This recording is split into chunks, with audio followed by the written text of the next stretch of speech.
नमस्कार, मैं चंद्रशेखर जोशी। देवभूमि टुडे में आपका स्वागत है। एडमंड हिलेरी, तेनजिंग नोरका, बचेंद्री पाल, संतोष यादव, अरुणिमा सिन्हा जैसे दिग्गज पर्वतारोही देश और दुनिया के, जिन्होंने दुनिया की सबसे ऊंची चोटी तकरीबन 8,849 मीटर की ऊंचाई वाली माउंट एवरेस्ट की चोटी पर फतह पाई। अब इस सूची में एक नाम चंपावत जिले से भी जुड़ गया है। चंपावत के वीरेंद्र सिंह सामंत बीएससी के छात्र हैं। महज 21 वर्ष की उम्र है। देहरादून में पढ़ते हैं, लेकिन जहां रहते हैं वो एक ऐसा गांव है जहां तक पहुंचना, जहां तक जाना किसी बड़ी पहाड़ी, बड़ी चुनौती से कम नहीं है। तकरीबन 4 किलोमीटर पैदल पड़ंगा गांव, जो चंपावत विकासखंड के बड़ोली ग्राम पंचायत का हिस्सा है, वहां जाने के लिए 4 किलोमीटर पैदल जाना होता है और 33 किलोमीटर जिला मुख्यालय से उस गांव की दूरी है। 21वीं सदी के तीसरे दशक में गांव की जो हालत है, यानी कि सुविधाओं का जो अभाव है, गाइडेंस का, मार्गदर्शन का जो अभाव है, और इन विपरीत परिस्थितियों में, इन कठिन हालात में चंपावत का एक युवक, बल्कि चंपावत के पहले युवक है वीरेंद्र सिंह सामंत, जिन्होंने दुनिया की सबसे ऊंची पहाड़ी पर, दुनिया की सबसे ऊंची चोटी पर फतह हासिल की है। 18 मई 2025 को सुबह 4:30 बजे के करीब। इन परिस्थितियों में वो इतनी ऊंची चोटी पर है, इतनी बड़ी कामयाबी कैसे प्राप्त कर सके? संसाधनों की कमी और पिछड़े क्षेत्र के बावजूद ये आत्मविश्वास, ये हौसला, ये हिम्मत उन्होंने कैसे जुटाई? इन सबको जानने के लिए आज वीरेंद्र सिंह सामंत साहब हमारे साथ हैं। वीरेंद्र जी, आपका बहुत स्वागत है देवभूमि टुडे में। आपकी उम्र अभी 21 साल के करीब है। जी सर। आपने जो माउंट एवरेस्ट में पर्वतारोहण किया, तो ये आपके मन में ख्याल कब आया सबसे पहले कि मुझे माउंट एवरेस्ट तक जाना है, वहां चढ़ना है?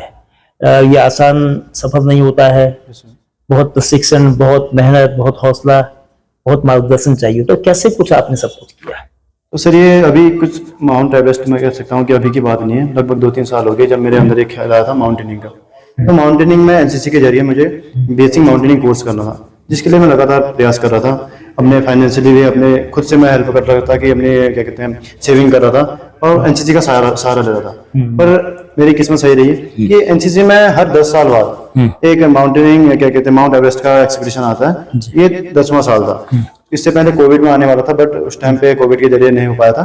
देन उसके बाद 2025 में माउंट एवरेस्ट एक्सपीडिशन आया, जिसके जरिए हमारे यूनिट ने हमको बताया कि कुछ इतनी तारीख को इसका सिलेक्शन होगा। देन मैं ऑलरेडी माउंटेनिंग के लिए रेडी था कि मुझे तो कोर्स करना है कैसे भी। देन मैं ट्रायल के लिए गया और उस ट्रायल में लगभग क्या कहते हैं देहरादून ग्रुप में हमारे जितने भी 5-6 शहर आते हैं, सभी के छात्र आए थे एनसीसी के साथ। देन वहाँ पे हमारा सिलेक्शन हुआ। उसके बाद धीरे धीरे सिलेक्शन प्रोसेस चला, पहले यूनिट लेवल पे, फिर डायरेक्टेड लेवल पे, फिर ऑल इंडिया लेवल पे। उसके बाद हमको ऑल इंडिया लेवल से हम 32 क्या कहते हैं गर्ल्स एंड बॉयज सिलेक्ट हुए थे, जो माउंट अभिगामिन के लिए चमोली गए। माउंट अभिगामिन की हाइट है 7,355 मीटर। उसमें हमने क्लाइंब किया। उसमें क्लाइंब करने के बाद हम 16 सिलेक्ट हुए जो भारत के अलग अलग इंस्टीट्यूट में, माउंटेनिंग इंस्टीट्यूट में अपने अपने बीएमसी बेसिक माउंटेनिंग कोर्स, जिसके लिए मैं तैयारी कर रहा था, उसके लिए भेजा गया उनको। तो जब ऑल इंडिया लेवल से माउंटेनिंग कोर्स करने के बाद लड़के आए, तो उसमें से हम कुछ 16 सिलेक्ट हो गए। सेम वही जिन्होंने बेसिक माउंटेनिंग कोर्स कर रखा था, उनको विंटर ट्रेनिंग के लिए जनवरी के महीने में सियाचिन भेजा गया। सियाचिन में हमने आर्मी माउंटेनिंग इंस्टीट्यूट में 1 महीने पूरी रिगरस ट्रेनिंग की आर्मी के अंडर। और देन उसके बाद हम 10 सिलेक्ट हुए। आफ्टर ऑल इंडिया से 5 लड़कियां जो सिलेक्ट हो गए माउंट एवरेस्ट के लिए फाइनल लिस्ट बन गई। और यहाँ से हम 5 अप्रैल को रवाना हो गए काठमांडू के लिए माउंट एवरेस्ट। आपका जो सफर 5 अप्रैल से शुरू हुआ, 18 मई को ये सफलता हासिल हुई।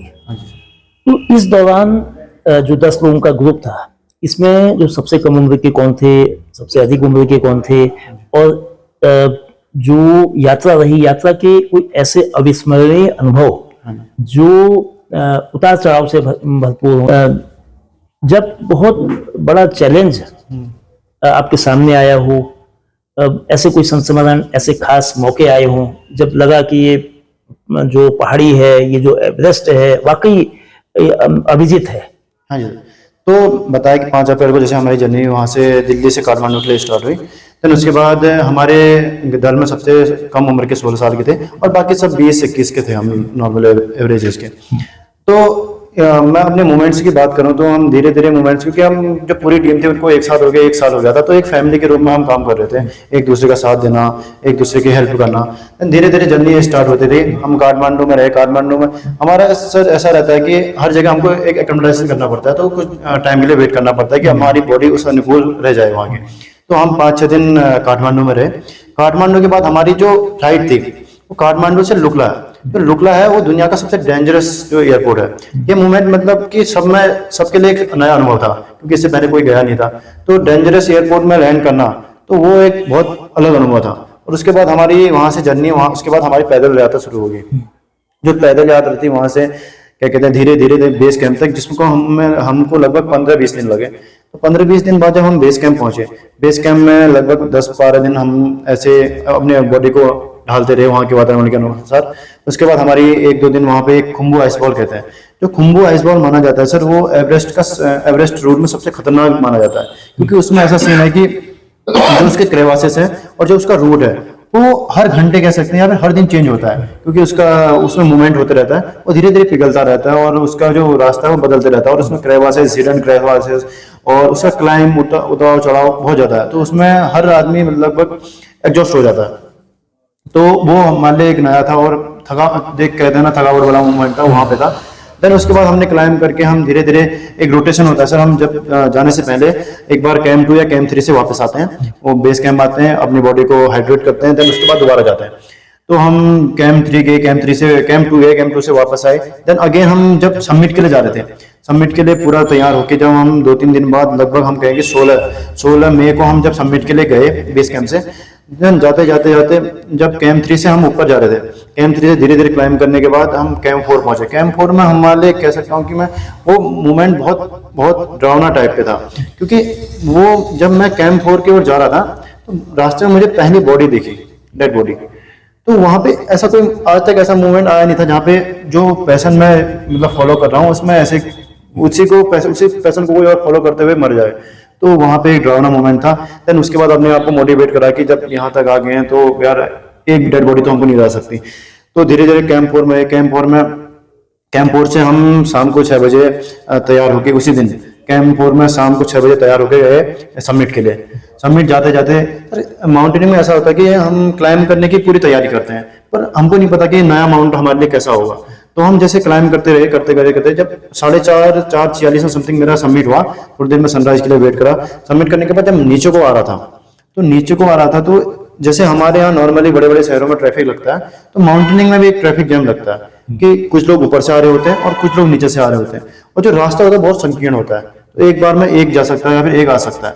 तो वहां पे एक नाम पड़ता है हिलरी स्टेप, वहां पे मैं फंस गया था, लगभग 15-20 मिनट फंस गया। तो मुझे लगा कि हाँ यहाँ से मतलब जाना मुश्किल हो जाएगा मेरे लिए, और मतलब बॉडी फ्रीज होती जा रही थी, सुबह का टाइम था और बहुत ठंडा हो रहा था और मैं एक जगह ना बॉडी मूवमेंट कर पा रहा था, तो बॉडी में रिएक्शन ना होने के कारण मेरी बॉडी फ्रीज होती थी। तो धीरे धीरे मैंने अपने आप को मोटिवेट करता रहा, पर जब तक हो सका तब तक मोटिवेट करता रहा। पर उसके बाद जब मेरी उंगलियां फ्रीज होने लगी तो फिर मैंने अपनी उंगलियां दीवार में टकराई और पर जहाँ पे मैं खड़ा था उसके नीचे एक किसी अंग्रेज की पुरानी डेड बॉडी थी, और उस डेड बॉडी में मैं कह सकता हूँ कि मेरे एक पैर के नीचे थी वो डेड बॉडी। मैं ना उस पर पैर रख सकता था ना उस पर खड़ा हो सकता था, तो मैं एक पैर पे खड़ा था वहां पे। जैसे तैसे मैं खड़ा हुआ 15-20 मिनट हुए, फिर हमारी टीम के एक मेंबर नीचे से सबमिट करने के लिए आए। देन उसके बाद मेरे लिए जगह बनी, उसके बाद मैं धीरे धीरे करके नीचे आया, और जब नीचे आया हम कैंप 4 में हमारे पास ना हमने कुछ 1-2 दिन से कुछ खाया था और वही बचा कुछ पानी से हम पानी पी रहे थे। बट जब कैंप 4 में आए हमारा पूरा बॉडी एग्जॉस्ट, सबकी बॉडी एग्जॉस्ट हो रही थी, ना हमारे पीने के लिए पानी ना कुछ। तो और आइस हम जमा के अगर पिघलाते भी हम उसको, तो उस हिसाब का हमारे पास साधन नहीं था वहाँ पे। तो जैसे तैसे हमने मतलब जितना भी बचा था अपने आप को मोटिवेट करते हुए हम वहां से उसी दिन सीधे लगातार 24 घंटे हम लगातार चले और उसके बाद जैसे तैसे हम कैंप 2 पहुंचे। कैंप 2 फिर हाइड्रेट हुए, वहां रुके, देन उसके बाद हम जैसे तैसे बेस कैंप आए तो डायरेक्शन रहा। जब आप ऊपर पहुंचे यानी कि माउंट एवरेस्ट के शिखर पे पहुंचे, हाँ जी सर। कितनी देर वहां आप रुके, वहां का जो एहसास था, वहां की जो फीलिंग्स थी और हिंदुस्तान के प्रति और वहां से दुनिया को देखने के नजरिए में क्या आपके दिमाग में उस समय चल रहा था? सर जैसे कि रास्ते ने पूरा हमको एग्जॉस्ट कर दिया था, मैंने आपको बताया, पर जैसे हम चोटी पे पहुंचे, चोटी में पहुंचने के बाद एक बूस्ट, पूरे शरीर में बूस्ट में एनर्जी आ गई कि हाँ जिसके लिए 1 साल से तरस रहे थे वो व्यू हमको मिल गया। पर उसके बाद भी जब हम चोटी में पहुंचे तो अंधेरा था, मैं थोड़ी देर वेट करा, मैंने कहा आप इतने दूर आ गए हैं तो थोड़ा तो सनराइज का व्यू मजे लेंगे, क्योंकि सबने कहा था कि सब दुनिया की सबसे ऊंची चोटी से सनराइज का व्यू एक अलग होता है। देन मैं वहां पे रुका था कुछ 5-10 मिनट, उसके बाद मैंने धीरे से सनराइज देखा और उसके बाद जब अपने देश का और एनसीसी का तिरंगा लहराया तो अलग ही एक फीलिंग थी, आंखों में आंसू थे। एंड पर वहाँ पे उतना रुकने नहीं देता है सर, क्योंकि बॉडी को अपना खतरा है, वहाँ पे ना ऑक्सीजन लेवल इतना है रहता नहीं है। और उसके बाद जब जैसे तिरंगा फहराया अलग ही एक गूज़बम्प खड़े हुए, आंखों में आंसू आए और भारत माता की जय करते हुए नीचे को आ गए।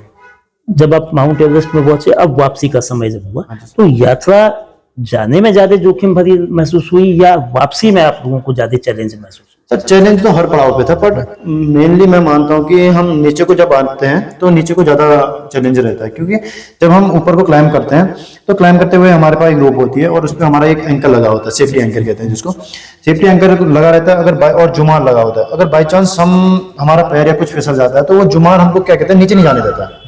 अब बट ऐसा आधे समय नहीं होता, आधे समय हमारे पास कोई एंकर नहीं है, एक एंकर सेफ्टी एंकर होता है, वो जितनी लंबी रोप है अगर आप फिसल जाते हैं तो वो लास्ट में आप एंड में ही मिलेंगे उसके, तब तक शायद आपके बॉडी पे कहाँ कट कहाँ लग जाए, कहाँ चोट हो जाए, या फिर क्या पता वो एंकर आपका क्या कहते हैं निकल जाए, तो नीचे आते ज्यादा जोखिम रहता है सर। माउंट एवरेस्ट की जो यात्रा है उसमें जोखिम भी है, रोमांच भी है, लेकिन ये खर्चीली भी खूब है। हाँ जी। तो इस एक्सपेंडिचर को, जो आपके प्रशिक्षण से आपके इक्विपमेंट्स को लेकर आपको वापसी तक, इसके स्पॉन्सरशिप, इसमें कितना खर्चा आता है, इसका प्रायोजन मतलब कैसे हुआ, इसका प्रायोजक कौन रहा, मतलब कैसे ये व्यवस्थाएं हुई, इसमें government of Uttarakhand, government of India, sports ministry ने या किसी सोशल ऑर्गेनाइजेशन ने कोई मदद की?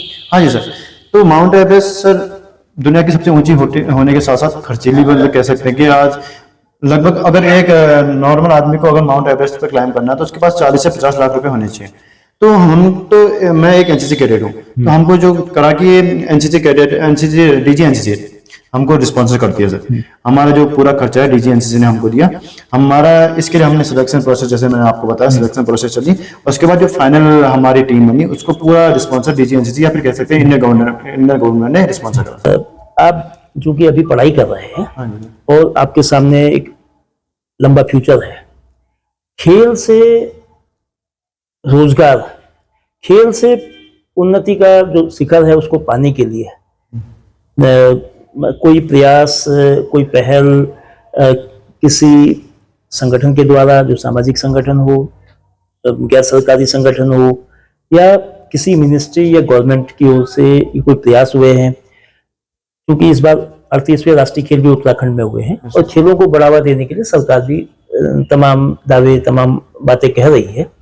तो स्पोर्ट्स के जरिए नौकरी के लिए अवसर मिले, स्पोर्ट्स के जरिए जो प्रवेश परीक्षा वगैरह होती है विभिन्न बड़े संस्थानों के लिए, उसे मिले, तो इसको लेकर क्या नजरिया आपका है? सर मैंने जैसे बताया कि माउंटेनिंग मेरा पैशन है, तो मैंने कोई ऐसे रोजगार या इसके लिए माउंटेनिंग स्टार्ट नहीं किया था। बट हर स्टेट में एक अगर कोई माउंट एवरेस्ट या फिर दुनिया की सबसे ऊंची चोटी या 6000-7000 की पिक करता है तो उसके लिए अलग प्रायोजन होता है, अलग पॉलिसी होती है। जैसे आप मान सकते हैं राजस्थान में उनको क्या कहते हैं जमीन मिलती है और आर्थिक सहायता मिलती है, ऐसे ही हरियाणा और उत्तर प्रदेश में उनको नौकरियां मिलती हैं स्टेट गवर्नमेंट में और आर्थिक सहायता मिलती है। हमारे स्टेट में ऐसा कोई अभी प्रायोजन है नहीं, बट हमारी पूरी कोशिश है कि हम अपने मुख्यमंत्री जी से मिलें और वो भी हमारे मुझे लगता है कि वो भी उतने ही उत्साहित होंगे जितना हम उत्साहित हैं उनसे मिलने के लिए। उनसे मिलने के बाद हमको पता चलेगा कि कैसे क्या हो सकता है। हमारे साथ वीरेंद्र सिंह सामंत माउंटेनर हैं, माउंट एवरेस्ट विजेता हैं, के पिताजी राजेंद्र सिंह सामंत साहब हैं। सामंत साहब, आपको बहुत शुभकामनाएं हैं कि आपके, बहुत बधाई है, आपके बेटे ने कम उम्र में और ऐसे स्थान से जो बैकवर्ड एजुकेशनली भी, सोशली भी और सुविधाओं के लिहाज से भी, तो कैसा महसूस होता है जब बच्चे ने 21 साल की उम्र में ये मुकाम हासिल किया? सर मेरे लिए तो बहुत बड़ी गर्व की बात है कि वीरेंद्र की फाउंडेशनल जो एजुकेशन है वो मेरे भी गांव के विद्यालय से ही हुई है। 5th तक की पढ़ाई वीरेंद्र की मेरे राजकीय प्राथमिक विद्यालय पड़ंगा बड़ौनी, जिसमें मैं अध्यापक था, मेरे साथ और भी अध्यापक थे, तो वहां से इसकी पढ़ाई हो रखी है। तो मैं एक पिता होने के साथ साथ गुरु भी हूँ। मेरा मानना है कि वीरेंद्र की खेलों में रुचि तो बचपन से ही थी। विद्यालय स्तर से जो जनपदीय, राज्य स्तरीय खेल होते थे उसमें ही प्रतिभा करता था, और अभी भी खेलों में काफी रुचि है। बेसबॉल का प्लेयर है, और इसी के द्वारा मुझे बताया गया कि मैं ऑल इंडिया यूनिवर्सिटी बेसबॉल का कप्तान भी है वर्तमान। तो बेसबॉल का क्रेज उतना हमारे यहाँ है नहीं, फिर भी खेल तो खेल होता है। और एक अध्यापक होने के नाते मैं तो ये मानता हूँ पढ़ाई के साथ साथ खेलों का भी बहुत महत्व है। शारीरिक रूप से मजबूत होने के लिए खेल जितने आवश्यक हैं उतने ही खेलों से मानसिक भी रूप से भी अच्छा मजबूत होता है। बहुत धन्यवाद सामंत साहब। वीरेंद्र सिंह सामंत की जो पर्वतारोहण के रूप में, एक पर्वतारोही के रूप में सफलता है, सफलता का जो शिखर है वो सीख भी देता है। सीख कई तरह की, सफलता सुविधाओं के मोहताज नहीं होती है। सफलता जज्बे, लगन, मेहनत और समर्पण की अपेक्षा रखती है, और अभाव सुविधाओं के न होने के बावजूद एक ऐसे पिछड़े गांव के युवक ने दुनिया की सबसे ऊंची चोटी पर जीत हासिल करके बचेंद्र पाल, अरुणिमा सिन्हा जैसे दिग्गज पर्वतारोहियों के साथ अपना भी नाम शुमार करा है। और ये चंपावत के लिए भी, इस बैकवर्ड जिले के लिए भी, ये जिला आदर्श जिले के रूप में पहचान जरूर बना रहा है, लेकिन अभी काफी कुछ इसको करना है। उस जिले के एक युवक की सफलता कई मायने में असाधारण है। ये बाकी नौजवानों को, किशोरों को आगे बढ़ने के लिए प्रेरित करेगी।